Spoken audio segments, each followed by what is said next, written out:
ม่พ่อแม่ก็ได้ครับแล้วเขาดก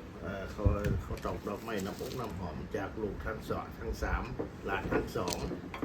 เป็นทีเรียบร้อยแล้วในโอกาสปีใหม่นี้พ่อแม่ก็ขออวยพรอวยพรให้ลูกทั้งสามคนหลานทั้งสองคนนี้จงมีความสุขความเจริญคิดสิ่งใดก็เหอะสุขสมความมุ่งมา่ปรารถนาทุกสิ่งทุกประการ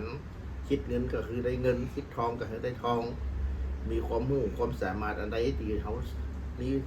ส่วนใดที่เขามีสติปัญญาช่วยเหลือคนได้เขาก็ช่วยไปในเมื่อเขามีโอกาสยิ้มก็ให้มีหน้าที่ราชการเจริญก้าวหน้าขึ้นไปเรื่อยๆได้ขั้น2 ขั้นคือขั้นเกินทุกๆปีได้ครับ3%ขึ้นทุกๆปีทุกๆ6 เดือนเด้อไว้พรเด้อ ได้สามละ ถึงเยียวถึงแน่นี่ก็มีความสุขความเจริญสมความมุ่งมั่นปรารถนาที่คิดที่สิ่งดีๆมันดีแล้วก็คือมันดีขึ้นตลอดไปเลยพ่อแม่กับพ่อจะเป็นกำลังใจให้ทุกเวลานาทีโอกาสนี้ก็ขอให้ลูกทั้งสองทั้ง3 คนนี่และหลานทั้งสองจงมีความสุขความเจริญตลอดปีและตลอดไปเนอสาธุ